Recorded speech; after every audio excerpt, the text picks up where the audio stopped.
Assalamualaikum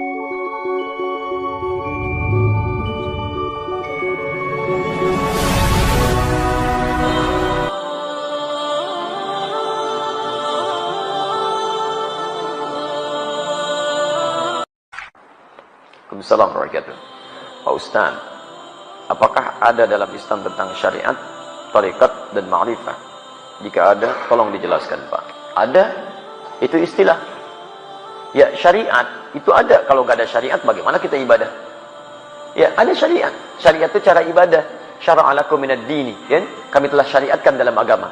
Ma wassa bihi Nuh, yang telah kami wasiatkan kepada Nuh, serta juga nabi-nabi yang lainnya. Di teman-teman sekalian, din agamanya, syariat, cara mengerjakan isi agamanya. Syariat itu asalnya dari kata syara, artinya jalan. Jalan menuju Allah. Apa bentuk syariat? Syariat itu bentuknya ibadah. Ilmunya disebut dengan fiqih. Jadi ketika Allah menetapkan agama, Quran surah 3 ayat 19, Inna dina indallahil Islam. Ya, agama yang diridhai oleh Allah itu cuma Islam. Kemudian memberi jalan bagaimana berislam yang baik. Maka diberikan jalan dengan jalan syariat. Syariat itu isinya ibadah. Makanya ketika ditanya tentang Islam, Nabi SAW oleh malaikat Jibril, disebutkan di hadis Muslim, nomor hadis yang ke-8, di jilid yang pertama, rawinya sahabat Umar bin Khattab radhiyallahu ta'ala anhu, posisi paling kiri sebelah atas di kitabnya. Ketika ditanya mal Islam, apa itu Islam? Dijawab dengan syariat. Antashhada an la ilaha illallah wa anna Muhammadar Rasulullah, ibadah lisan. Wa tuqimas salat, wa tu'tiyaz zakat, wa tasuma Ramadan, puasa, wa tahujjal baita in istata'ta ilaihi sabila. Dan tunaikan haji sesuai dengan kemampuan Anda, berusaha untuk mampu mewujudkan dia. Itu syariat namanya. Jadi kalau disebutkan syariat itu maksudnya salat, maksudnya puasa, maksudnya haji. Jadi kalau ada bahasa menegakkan syariat Islam, harus. Kalau ada yang nggak mau menegakkan syariat Islam, namanya bukan orang Islam. Ya, syariat itu salat, jangan takut dengan syariat Islam. Ya, orang-orang menegakkan syariat Islam itu artinya mau ibadah. Salat itu syariat Islam. Baik, puasa itu syariat Islam. Jadi kalau ada yang mengatakan tidak boleh berlaku syariat Islam, orang itu aneh. Aneh dia, apalagi kalau diucapkan oleh orang Islam, nggak sehat dia. Dia sedang kurang sehat, mungkin terlampau lelah dia. Ya, mohon maaf, kalau orang Islam mengatakan tidak boleh berlaku syariat Islam, artinya orang aneh. Syariat Islam itu artinya ibadah. Dia melarang ibadah. Lihat teman-teman sekalian, jadi jangan dulu kita terlampau tinggi-tinggi memahami sesuatu. Ingat baik-baik, syariat itu diterapkan sesuai dengan keadaan kita, sesuai dengan tuntutannya. Tuntutan bagi kita personal itu ibadah. Salat itu ibadah, zakat ibadah, puasa ibadah. Ibadah itu diterjemahkan dalam bentuk perilaku. Orang yang salatnya bagus, akhlaknya mulia, kata-katanya bagus. Jadi ketika kata-kata Anda baik itu Anda sedang mengerjakan syariat Islam. Ketika Anda jujur, Anda sedang menegakkan syariat Islam. Ketika Anda tidak korupsi, Anda sedang menegakkan syariat Islam. Jadi kalau ada orang Islam korupsi, dia sedang menentang syariat agama. Ya. Ketika ada orang Islam misalnya bohong, itu sedang menentang syariat agamanya. Jadi kalau syariat dipraktikkan, aman kehidupan dunia ini. Aman. Coba lihat, di Islam itu bunuh saja satu orang. Kata Al-Quran, lihat ya, Quran surah misalnya. Kita ambil Quran surah keempat An-Nisa dari ayat 92. Bahkan 90 sampai 92-nya. Itu kalau orang paham baca ayat ini, maaf ya, lihat baik-baik. Wa may yaqtul mu'minan muta'ammida fajaza'uhu jahannam. Siapa yang sengaja membunuh satu orang saja beriman, satu orang saja, satu orang, maka balasannya neraka jahanam.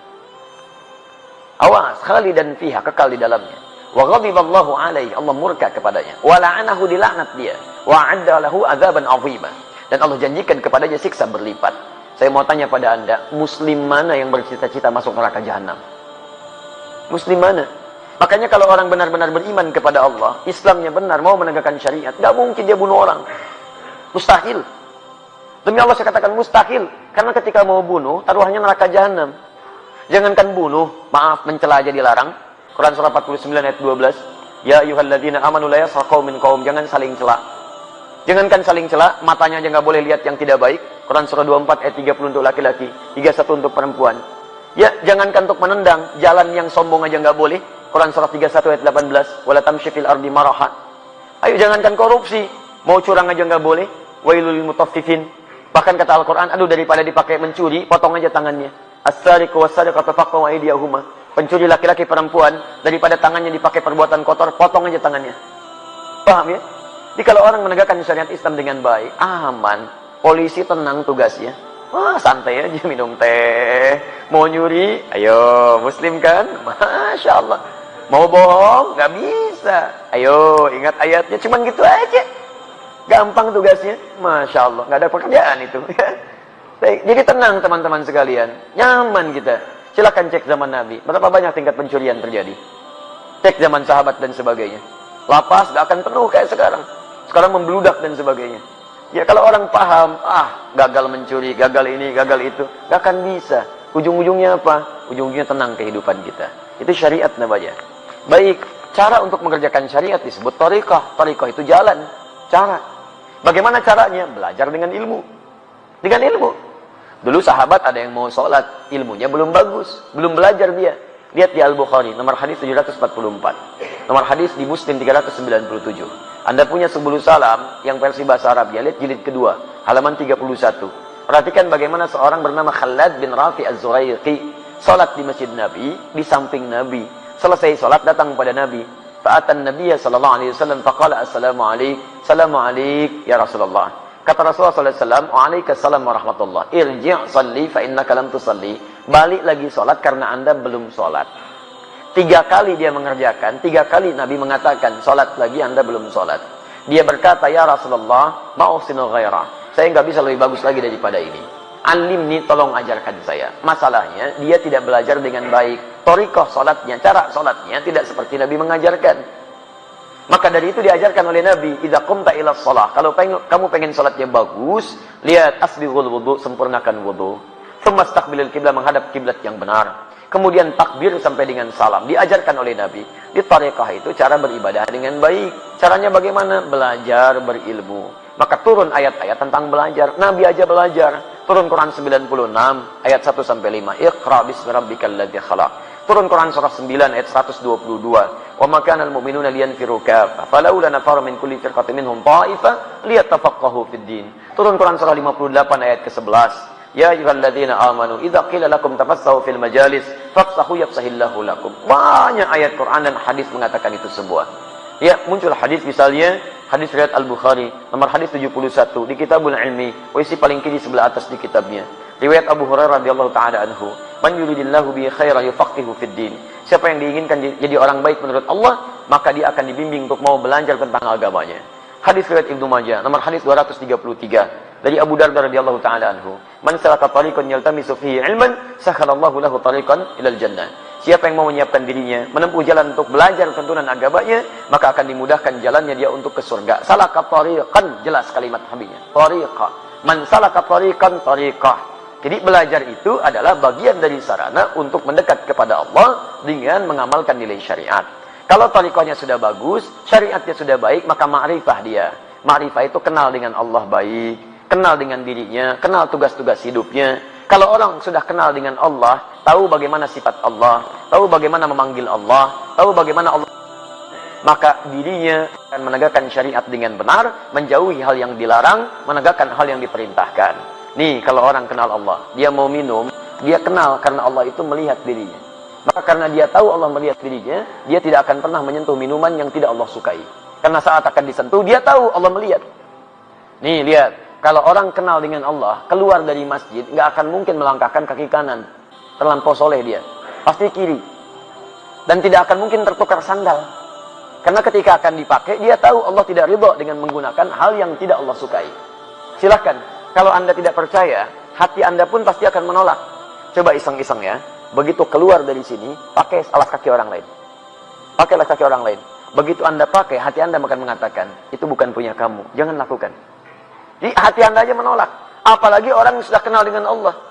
Sudah kenal itu, wah, baru lihat aja, sendalnya nggak ada. Dia nggak akan pakai sendal orang lain, takut. Takutnya bukan takut karena yang dipakai bukan punya dia, bukan. Takutnya takut kalau Allah murka dengan diri. Nih lihat, kalau orang kenal dengan Allah, mau sholat aja, persiapannya banyak. Quran surah 7 ayat 31. Ya bani Adam khudhu zinatakum inda kulli masjid. Ya anak cucu Adam, kalau ada panggilan dari masjid, kenakan pakaian terbaikmu. Dia dipanggil, diundang sama manusia. Bahkan cari bahan dulu, dijahit dulu, pakaiannya bagus, ada pakai batik, sepatunya baru berangkat. Dipanggil oleh orang manusia, pakaian bagus. Dipanggil oleh yang menciptakan manusia, bagaimana kira-kira penampilannya. Maka orang yang kenal dengan Allah, dia akan kenakan pakaian terbaiknya. Malu kalau menghadap Allah, pakaiannya tidak disukai oleh Allah Subhanahu wa ta'ala. Malu kalau bacaannya itu kurang bagus di hadapan Allah. Menghadap pada manusia, bacaan ditata. Kadang-kadang bikin konsep.